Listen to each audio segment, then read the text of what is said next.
¿cómo están? Soy la doctora Sonia Sosa López, soy oftalmólogo pediatra y actualmente estoy trabajando en la Ciudad de México. El siguiente video se va a presentar la plática de miopía magna que el equipo de LensBest me pidió que les impartiera como parte del complemento de los cursos y talleres que se están presentando. Al final de la presentación habrá un espacio para dudas vía telefónica. Espero que les guste la plática y muchas gracias por su atención. Vamos a iniciar con una pequeña introducción al tema. La plática habla de miopía simple y de miopía magna, enfocándose un poco más en la segunda, que es la de nuestro interés. Como definición, la miopía es un defecto de refracción del ojo en la que las imágenes quedan enfocadas por delante de la retina. Esto es porque el ojo miope es un ojo que tiene mayor longitud axial que un ojo emétrope. La miopía de baja graduación o miopía simple es una alteración muy frecuente en nuestra población, con la única repercusión ocular de tener que llevar una corrección visual, ya sea con lentes de armazón o lentes de contacto. Por el contrario, cuando la miopía es elevada, generalmente mayor de 6 dioptrías, la catalogamos, se denomina miopía magna o miopía patológica. Esta situación sí tiene mayor repercusiones clínicas para el paciente que la padece, por lo tanto es un poquito más delicada y tenemos que tener un poco más de control en este tipo de pacientes.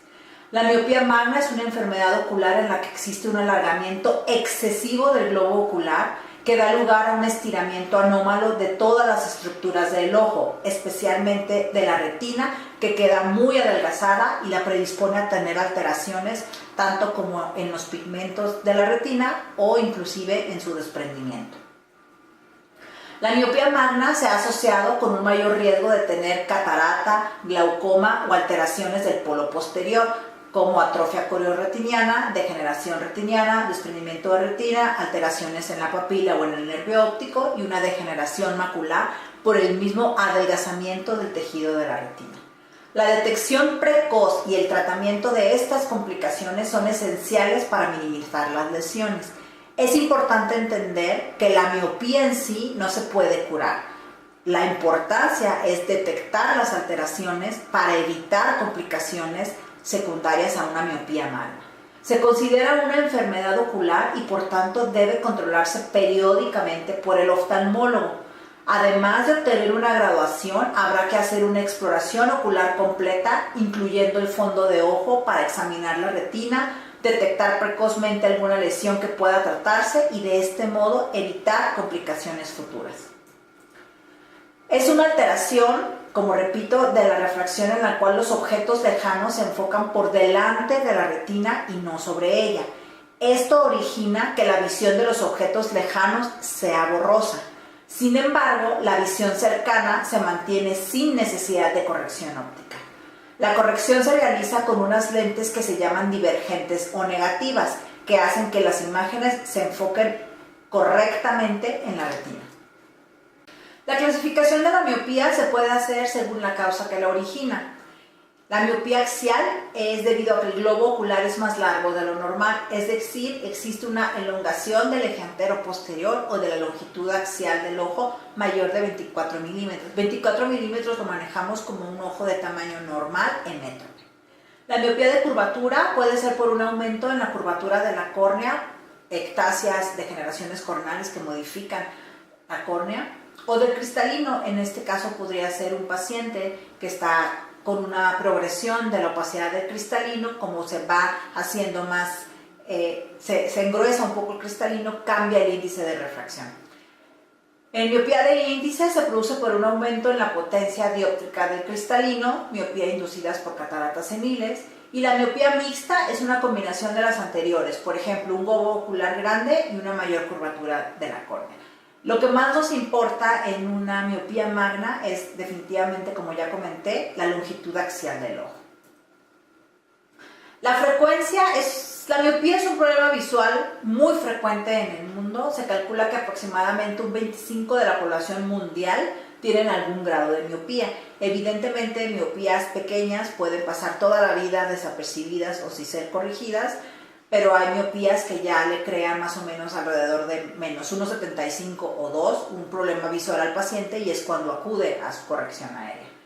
Es diferente según el área geográfica, siendo especialmente elevada en los países asiáticos. Ya sabemos, la mayor parte de los estudios, tanto de corrección con lentes de contacto o de fármacos, se hacen en Asia debido a que allá hay un alto índice de miopía. Y concretamente en las áreas urbanas, esto está relacionado más con que las personas en una situación urbana van más a consulta que en una situación rural. Simplemente esto es por estadística. La miopía magna se calcula que en nuestro medio un 2% de la población general padece miopía magna, principalmente en Asia. Si ustedes se fijan, muchos de los pacientes que ustedes han llegado a ver o que verán con miopías axiales muy elevadas tienen ciertos rasgos asiáticos.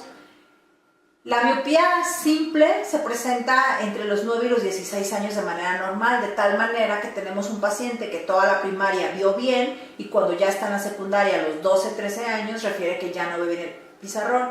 Muchas veces como papás o como maestros, pues si hace un año veías bien y ahora ya no, ¿por qué? No concuerda, no es lógico, pero en realidad sí, porque empieza más o menos a esa edad la miopía. Sin embargo, la miopía magna es un paciente que desde niños, 5 o 3 años, ya los papás empiezan a notar que se pegan mucho los objetos. Vamos a dar una diapositiva más adelante, los factores a considerar para poder llevar a un niño a una revisión para descartar un problema de miopía importante. Sobre todo, lo más importante de la miopía magna es que es progresiva, no hay manera de detenerla, tampoco se sabe a qué grado va a aumentar, sin embargo, pues es importante estar llevando las vigilancias. Las causas de la miopía, al igual que la mayoría de las enfermedades, son multifactoriales. Existen factores genéticos, raciales, geográficos o ambientales que influyen en la aparición o progresión de la miopía. Se acepta que la aparición de la miopía se debe a una combinación de factores hereditarios o genéticos predisponentes. ¿Qué quiere decir esto? Que sí, efectivamente, si los abuelos tienen miopía o tuvieron miopía alta, los hijos van a tener y los nietos pueden tenerla también. Evidentemente hay que ver, si los dos papás son miopes, pues el 100% de los hijos van a ser miopes. Si un papá es miope y el otro no es miope, se va disminuyendo la posibilidad de que los hijos presenten esta situación. También hay influencias de los factores ambientales. Todo esto son estudios que se han estado haciendo, no hay nada definitivo que lo cause, es una condición multifactorial. Hay dos corrientes principales que nos dicen que el exceso de uso de visión cercana nos hace que se aumente la longitud anteroposterior del ojo versus la falta de uso de visión lejana. Son teorías que se están todavía, inclusive tienen años en estudio, sobre todo en los países asiáticos, y no se ha llegado a una conclusión definitiva con que sea el factor principal para que se desarrolle una miopía magna. Herencia es un factor muy importante. Y también si hay imágenes desenfocadas en la retina central y periférica, ejemplo aquí de un paciente que durante su infancia o su juventud temprana no se le corrigió su problema refractivo, constante presencia de las imágenes desenfocadas van a hacer que haya una progresión más importante de la miopía que un paciente que haya sido corregido. Existen algunos trabajos que sugieren que el desenfoque periférico actuaría como un estímulo para la progresión del crecimiento del ojo. Se está investigando en el diseño de lentes que podrían corregir esto. Las manifestaciones clínicas son muy sencillas y son muy básicas, y básicamente si el paciente llega diciendo que no ve bien de lejos, pues ya sabemos, agua pasa por mi casa, esto es miopía. Tienen muy buena visión cercana, estos pacientes clásicamente se ponen lentes para ver de lejos, pero si van a ver el celular o si van a leer, se tienen que levantar los lentes porque ellos ven bastante bien sin corrección aérea. En algunos pacientes con miopía magna puede haber dolor ocular, esto no por la miopía, sino porque como aumenta el diámetro anteroposterior, muchas veces el espacio de la órbita no es suficiente y el ojo se siente un poco apretado y da dolor. O aumenta el ojo, sin embargo ya los espacios se hacen más reducidos porque están más largos y empieza a haber a lo mejor un bloqueo en el ángulo iridocorneal con pequeños picos de hipertensión ocular que pueden dar un dolor. Por eso es importante las revisiones. Moscas flotantes, es muy característico que un paciente miope mencione que ve moscas o telarañas flotando en el ojo. Eso no es más que el vitrio no aumenta, al igual que la retina, el vitrio no se hace más grande con una longitud axial aumentada, entonces se empieza a degenerar y desprender en ciertas partes y da estas manifestaciones de moscas flotantes. Escotomas es cuando vemos la mancha negra fija, eso ya nos habla de que en esa parte de la retina o ya se desprendió o hay una alteración del pigmento o de la parte coroidea y que ya no nos va a permitir tener visión en esa parte. Las revisiones que se sugieren para un paciente miope y un miope magno debe someterse estrictamente por un oftalmólogo. Es importante que estén yendo con los compañeros de licenciatura en optometría porque ellos son los que más van a poder adaptarle los lentes de contactos y hacerle una buena refracción, pero es importante hacerla por un oftalmólogo porque es necesario ponerle gotas para dilatar, revisar la presión, lo que hace una consulta oftalmológica normal. Debe de haber una estrecha colaboración entre el oftalmólogo y el óptico optometrista debido a que cada uno va a hacer su papel importante para poder atender de manera íntegra a estos pacientes. Se recomienda 2 o 3 veces al año. Yo tenemos pacientes que vienen cada 3 meses o hay pacientes que no vienen 2 veces al año y vienen cuando tienen una manifestación diferente a lo que ya vienen sintiendo. Hay que hacerse un examen de la agudeza visual con y sin corrección, un examen de refracción para determinar la graduación exacta, examen con lámpara de hendidura y biomicroscopía de las estructuras anteriores, conjuntiva, córnea, iris cristalino, medición de la presión ocular en los 2 ojos y un examen de la retina y polo posterior mediante oftalmoscopio y bajo dilatación. Hay exámenes especiales que el oftalmólogo va a considerar solicitárselos al paciente dependiendo de lo que encuentre en la exploración. Esto puede ser una campimetría en dado caso que vea alteraciones en el nervio óptico. Hay ciertas condiciones de la miopía que hacen una atrofia alrededor del nervio óptico o inclusive en el nervio óptico y eso pues hay que valorarlo con un campo visual. Paquimetría. Recuerden que el grosor de la córnea influye directamente en la medida de la presión ocular. ¿Qué quiere decir? Si tenemos un paciente que tiene una presión ocular muy alta, no podemos confiarnos y decir ya totalmente tiene una hipertensión. Hay que descartarlo con una paquimetría. 1, para saber qué grosor tiene la córnea y sumarle o restarle grados o nivel de presión ocular de acuerdo al grosor corneal. Y 2, la paquimetría también nos va a servir para ver la reserva que tiene esa córnea si estamos considerando en un futuro ofrecerle al paciente una cirugía refractiva. Biometría. La biometría es básica, la biometría es la medición de la longitud axial mediante ultrasonido, nos va a dar una medida específica y exacta de la longitud en milímetros. Una ecografía ocular, hay que verificar, a lo mejor vemos por ahí algo en fondo de ojo que nos pareciera o no nos pareciera algo, pues hay que descartarlo con un ultrasonido para ver si está el vítreo traccionando, si está la retina desprendida, si hay líquido debajo de la retina. Una angiografía con fluoresceína con material de contraste, sobre todo si ya vemos alteraciones a nivel vascular o a nivel macular, eso nos va a decir si hay líquido y qué cantidad de líquido está, y también para controles post tratamiento en dado caso que lo requiera. Y una tomografía de coherencia óptica, que es la imagen superior de color verde, negro y naranja. Eso nos va a decir el grosor que tiene la mácula y si hay quistes relacionados con que se rompió a lo mejor una de las capas de la retina de lo mismo delgado que está por estar estirada y hay líquido debajo de ella. Hay que educar al paciente, si es niño hay que educar a los papás de cuándo hay que acudir al oftalmólogo. En la infancia, yo como oftalmólogo pediatra les comento que si no notan algo antes, hasta los 3 años puede ser la primera revisión.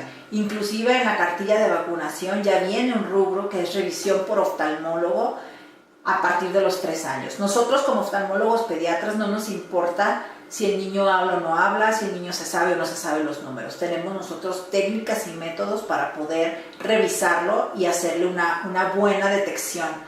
No importa que el niño no hable todavía.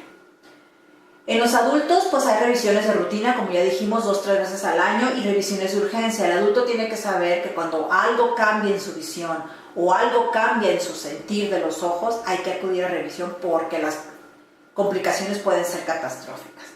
Los datos sugestivos en niños de que probablemente requieran lentes es situarse muy cerca del televisor, acercarse mucho para ver los objetos, Tener dificultad para ver el pizarrón, es muy típico que la maestra de tercero le diga a los papás, ¿saben qué? Yo no lo puedo sentar atrás porque no copia bien la tarea, o mientras está enfrente está poniendo atención, lo cambio para atrás y platica con el compañerito. Entonces son puntos rojos que hay que tomar en cuenta y decir, bueno, vamos a descartar que no requiera lentes.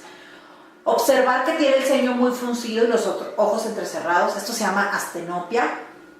Y es mecanismos para tratar de enfocar, de hacer un estenopeico y mejorar la calidad de la visión. Y pues son dolores de cabeza frecuentes. No todo dolor de cabeza es de lentes, pero una parte importante del dolor de cabeza continuo es que estén haciendo un mayor esfuerzo para poder ver.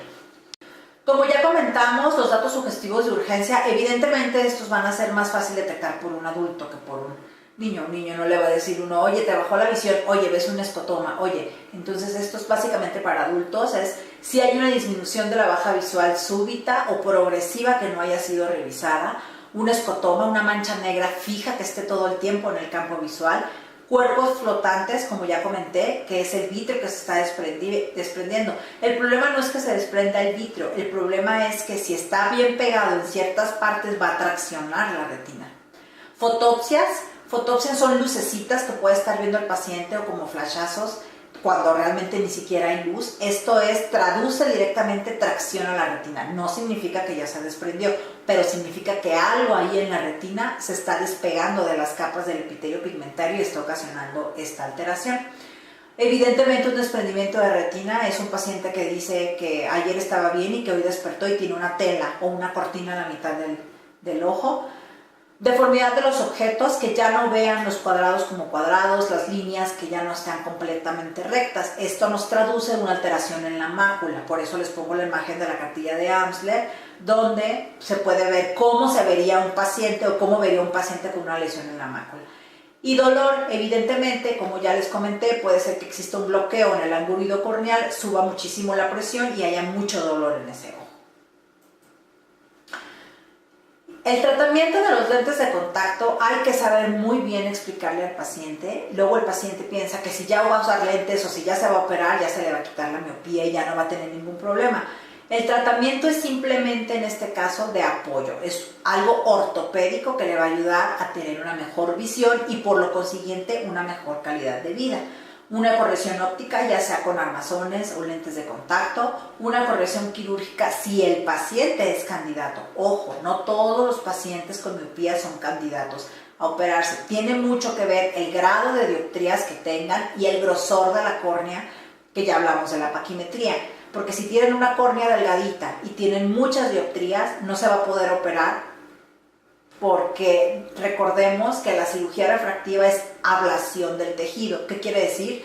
Se corta, se destruye cierta parte del tejido y tenemos que tener un colchón de grosor corneal para poder hacer esto. Si tenemos muchas dioptrías, significa que tiene que haber ablación de mucho tejido, pero si nuestra paquimetría es delgadita, no nos va a dar la oportunidad de quitar todas las dioptrías que tenga el paciente. No todo paciente es candidato. También existen otro tipo de corrección quirúrgica, que es implante de lentes intraoculares precristalinas, como los intraoculares fágicas. ¿Qué quiere decir? Un paciente joven que tiene el cristalino transparente y tiene mucha miopía, se le puede valorar, en lugar de traer lentes de armazón o lentes de contacto, meterse un lente intraocular delante del cristalino, conservando el cristalino, que pueda hacer la función de la corrección. Evidentemente esto hay que estudiarlo muy bien, hay que estudiar bien qué tanto espacio puede tener para el lente fágico y los factores de riesgo. No todos son candidatos. También hay pacientes jóvenes que, aunque su cristalino esté transparente, se decide quitarse el cristalino y ponerse un lente intraocular igualito que el que se usa en pacientes con cataratas en. En cuanto a corrección aérea, existen diferentes tipos de lente de contacto. El paciente miope alto generalmente decide tener lente de contacto porque pues evidentemente las micas van a ser muy gruesas, aunque actualmente existen muchísimos materiales que miopías muy elevadas las pueden hacer en una mica delgada. Evidentemente esto depende mucho pues del presupuesto que tenga el paciente y de qué tanto estemos en contacto con los licenciados en optometría, que son los que manejan diario este tipo de cosas. En cuanto a lentes de contacto, pues existen blandas o hidrofílicas, que son las más utilizadas. Es muy incómodo para un paciente utilizar un lente de contacto rígido. Hay pacientes que se adaptan perfecto, hay pacientes que intentan toda su vida y no logran adaptarse. Las blandas tienen mucho éxito, tienen un gran diámetro corneal, son muy finas, se adaptan muy bien a la córnea y se mueven muy poco. Existe un gran número de marcas y modelos, ya ustedes pueden recetar o enviar el que mejor les convenga. Su aprendizaje de adaptación es muy rápida y son muy bien toleradas. Hay convencionales y desechables, que puede ser uso diario o mensual. Ustedes saben más de esto que yo, hay de 6 meses. Las rígidas a gas permeable son más pequeñas que las blandas, algo más gruesas y se mueven más que las blandas. Su adaptación es más larga, ya que al principio molestan más. Están especialmente indicadas cuando hay mucho astigmatismo asociado. Pacientes, por ejemplo, que tienen miopías altas y astigmatismos, mejor se les manda un rígido para que la misma rigidez del lente de contacto modifique la forma o la curvatura de la córnea y sea más adaptable el lente de contacto. Son económicas y ocasionan menos problemas. Las lentes de contacto blandas tóricas es un boom, tienen poco tiempo en el mercado, son lentes de contacto que se aconsejan cuando existe astigmatismo. Son lentes talladas de forma que los dos diámetros de curvatura tienen graduaciones diferentes, son ideales, son como las blandas, son más caras, pero también tienen muy buenos resultados. Y ahorita lo que está muy de moda y que está llamando mucho la atención es ortoqueratología. ¿Qué significa? Que son lentes de contacto gas permeable, o sea, tipo rígidos, de geometría inversa, diseñadas para cada persona, que van a modificar los radios de curvatura de la córnea. Estas lentes de contacto tienden a aplanar la córnea con el objetivo de reducir su potencia como lente y de este modo disminuir las dioptrías. Aquí también hay estudios en los cuales los lentes de contacto van a distribuir la entrada de imagen en la córnea y va a hacer que esto evite un poco la progresión de la longitud axial. Repito, todo eso todavía está en estudios y vamos a ver qué resultados tiene. Sin embargo, se están indicados totalmente. Existen estudios en Asia donde a los pacientes se les pone atropina al 1% para que no puedan enfocar o tener visión cercana y con esto disminuir la progresión de la longitud axial. Les repito, estos estudios que se están haciendo son en base a las teorías de la aparición y de la progresión de la miopía. Nada de esto es definitivo. Yo tengo pacientes miopes que les mando ciclopléjico por las noches 3 veces a la semana. No han mostrado datos de evolución importante o progresión importante de su miopía, pero tampoco sé si no mandárselos estuviera igual el paciente. Faltan muchos estudios todavía. Yo sí lo recomiendo para pacientes que son chicos y que ya tienen 6, 7 dioptrías. Les comento que son estudios, que son gotas inocuas, no se tienen que poner todos los días y obviamente los efectos secundarios que pueden causar, como no poder ver bien de cerca y que les entra mucha luz y los incomoda. Ya para terminar, vamos a hablar de las complicaciones de miopía. Muchas ya las comentamos previamente en la plática. Alteraciones retinianas, atrofias coloretinianas, degeneración del vítreo, desprendimiento del vítreo, degeneraciones de la retina periférica, rotura retiniana, agujeros, desgarros, desprendimientos de retina, degeneración macular, puede ser membrana neovascular o neovascularización coroidea, un agujero macular, una hemorragia macular, una mancha de Fuchs en la mácula, alteraciones del disco óptico, estafilomas, etc. Todo esto nos puede dar unas miopías elevadas. Por eso es la importancia, repito, de las vigilancias periódicas. Nos puede ocasionar un glaucoma, aumenta la longitud axial, se tapa el ángulo, se ocluye el ángulo iliocorneal, sube la presión, hay un glaucoma. Y catarata, en catarata lo que podemos decir es un paciente a lo mejor que ya recibió tratamiento con fotocoagulación por alguna lesión retiniana o ya recibió alguna inyección antiangiogénica por alteraciones en la mácula. Evidentemente todo lo invasor al ojo puede causar que se formen cataratas donde no existían. En cuanto a prevención, pues ya hemos comentado, la miopía va a aparecer sí o sí, hagamos o dejemos de hacer. Sin embargo, pues el esfuerzo o la intención de que no progrese tan rápido, vale la pena tomar las precauciones ya indicadas. No hay prevención del crecimiento, es una educación al paciente y a la familia. Si son niños, las mamás, en mi caso es como, ¿ya con lentes ya no le va a aumentar? No señora, sí le va a aumentar, pero aunque le aumente, lo vamos a estar vigilando para que tenga una mejor visión.